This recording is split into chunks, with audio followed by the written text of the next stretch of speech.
Recently, I observed a mighty Twitter battle between monsters and snowflakes. A mighty pointless battle. Something happened. One group claimed that there were monsters in their midst, and another group mocked the first group for being fragile snowflakes. Sadly, I was unsurprised by the intensity and schoolyard-level logic of the back and forth. In this episode of Live Well and Flourish, I discuss the causes of such incivility and its effects on flourishing. This is the first of a series of episodes in which I'll deal with matters related to incivility and its consequences.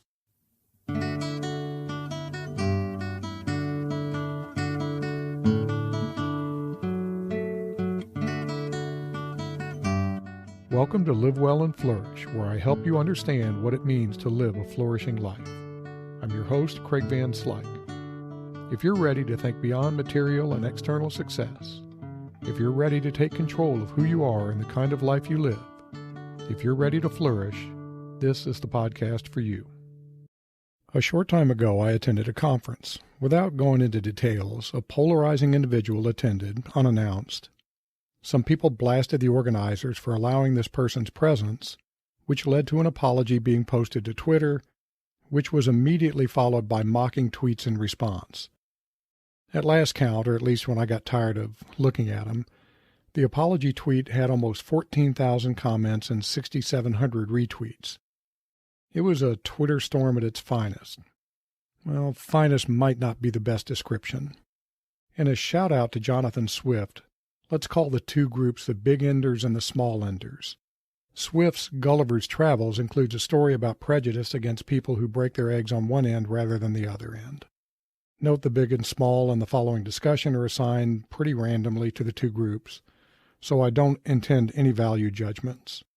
The incident in question started when a well-known big ender attended the conference so that big ender attendees could take pictures with him.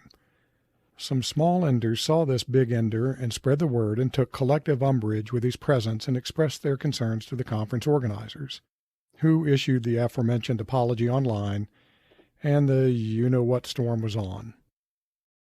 Scanning through the responses, I was struck, but not surprised, by the absolute entrenchment on both sides. I saw absolutely no attempts at trying to understand the other perspective, nor did I read anyone trying to explain their perspectives. Essentially, the responses were either big enders are monsters or small enders are fragile little snowflakes. By the way, I remind you that big and small here are just labels. I'm not making or implying any value judgments regarding the two perspectives. I have to admit that I did feel some sympathy for the poor conference organizers. They were basically screwed regardless of how or whether they responded. These sorts of exchanges and the thinking, or lack thereof, behind them is, it seems to me, a core cause of some of the problems we face as a society. There's a lack of civility. There's a lack of civility. A lack of honest attempt at understanding the perspectives of others and an associated demonization of those whose views oppose our own. Such a lack of respect and consideration is a self-imposed blight that hinders our collective flourishing. Before going further, I want to tell you that this is a bit of a hot take, as the cool kids say, at least I think they do. So please excuse any small inconsistencies or omissions. Also, I'm not making judgments about the superiority or inferiority of the values of any particular group. We need more civility and basic decency in society, especially with respect to debates and disagreements. Of course, incivility isn't a new problem, even for me to write or talk about.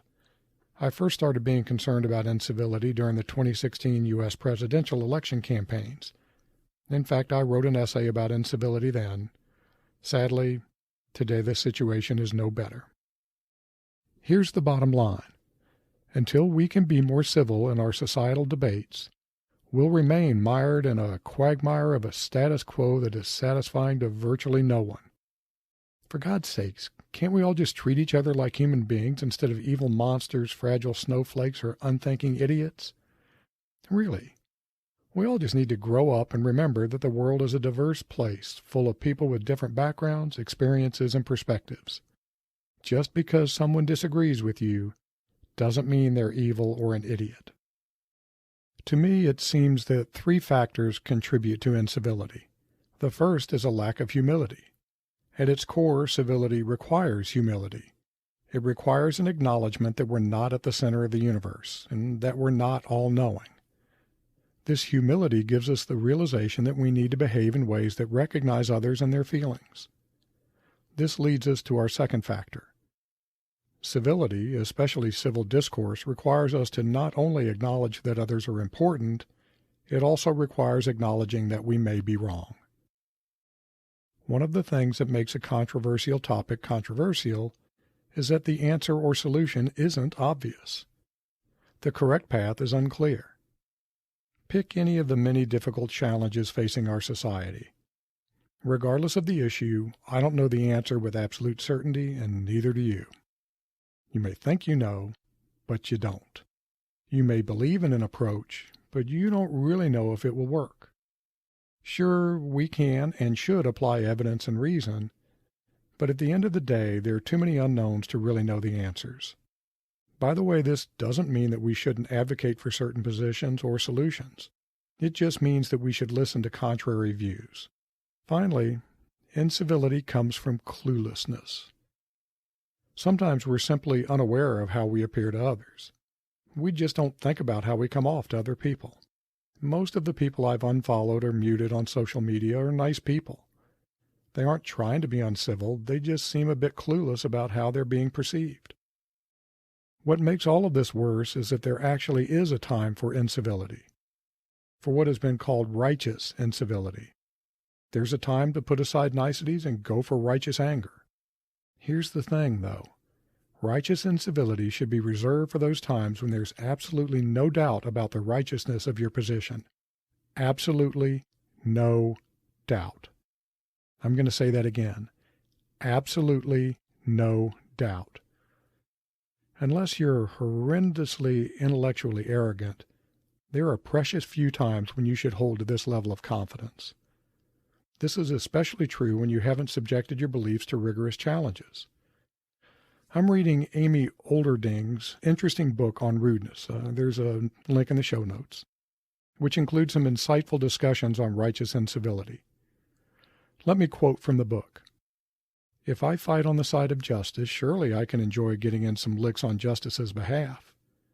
But this thinking just pushes worries about self-deception and rationalization back a step. Everyone believes he is in the right moral tribe. Everyone thinks he punches for justice. Some of us are surely wrong about that. And later, Dr. Olberding, and I hope I'm saying that right, writes, referring to one who expresses what he thinks is righteous incivility, "One thing I notice about that guy is the perversity of his confidence. His high certainty of his own rightness and righteousness is maintained in a kind of epistemic naivete, his confidence sustained in part because his views are far less tested and tried than those of others." The short of it is that in many, maybe even most cases, a belief that one's incivility is righteous is based on an odd combination of intellectual naivete and arrogance. So, before you engage in incivility, be sure you're right. Not pretty sure, not mostly sure, absolutely sure. This brings me to an important point that I want to reiterate. Often incivility is caused in part by a sort of intellectual arrogance, an assumption that you and your opinions are superior to those of others. Of course, I'm using the collective you here, not referring to you individually. I hope. Incivility reflects a lack of respect for others and their views. When someone is uncivil, they are effectively saying that they and their views of the world are better than yours, which is the literal embodiment of arrogance. What's kind of interesting here is that I'd bet very few of the people engaged in the Twitter incivility I witnessed think of themselves as arrogant. Maybe they're not, but their actions sure indicate that they are. In a later episode, I'll go into more detail about the causes of incivility. Here's a spoiler. None of the causes are very flattering to those who engage in incivility. Incivility is damaging to your flourishing and to our collective flourishing. There's convincing empirical evidence of the negative effects of incivility on well-being, which is closely related to flourishing. I'll talk more about how this happens in the next episode, but it seems clear that being the target or the originator of incivility is a bad thing. Collectively, there's a tendency to respond to incivility with incivility. which leads to a downward spiral of incivility and negative behaviors. As Khalil Gibran wrote, an eye for an eye, and the whole world would be blind. What makes incivility so puzzling to me is that it seems pointless. It just seems like a waste of time and energy. It just seems like an excuse in futility. Incivility brings about more incivility. It really doesn't lead to anything worthwhile. Of course, there may be rare, and I mean rare, exceptions to this. If you want to bring someone around to your point of view, if you want to persuade someone to change your mind, incivility is a pretty poor approach. Incivility implies a lack of respect and understanding, and without understanding, it's pretty hard to persuade anyone of anything. I don't know, maybe some folks get a brief emotional charge out of uncivil dialogue, but incivility seems a pretty shallow way to get your jollies. If you want to effect real change in someone, understanding them is critical. You have to listen to their perspective and understand where they're coming from. Only then can you effectively persuade someone to change their thinking. This understanding comes from honest, civil discussion, not uncivil haranguing. So when someone acts with incivility, it seems to me that they're just blathering. They're just making useless noise. Truly righteous incivility may be the exception, but such incivility should be reserved for only the most important causes. Otherwise, it loses its power. So, what can you do about incivility? Well, I've been thinking a lot about this, and here are 3 things you can do this week that can help reduce incivility if in no other way than refusing to be a part of it. First, recognize incivility when you see it. If you see an online debate that's characterized by language that's aggressive, demeaning, insulting, or disrespectful, step away. As the saying goes, don't feed the trolls. This may not stop the incivility, but at least you won't be part of it. Second, when you see someone have a strong, uncivil reaction to something, take a couple of minutes and think about what might lead a person to have such a reaction. Try to build a little cognitive empathy. Try to actually picture the person not as a monster, but as a human being. Finally, as I've recommended before, think about the assumptions that underlie your political and societal views. For more about how our assumptions limit us and our thinking, check out my episode called The Cage of Your Assumptions, which is available at livewellandflourish.com. There's a link in the show notes. Something's an assumption when we hold it to be true without evidence of its correctness. So, your assumptions might be wrong. Keep that in mind before you act uncivilly. You might be wrong. Let me close with the following points. Civility doesn't mean weakness. Civility doesn't mean a lack of resolve. Civility doesn't mean capitulation. Civility means being considerate. Civility means being nice. Civility means seeking understanding for the collective good. Civility, in the long run, means finding better solutions together as a civil society. Until next time, be well, my friends. I produce Live Well and Flourish because of my dedication to helping others live excellent lives. I don't accept sponsorships and I don't want your money. The only thing I want is to help you and others flourish.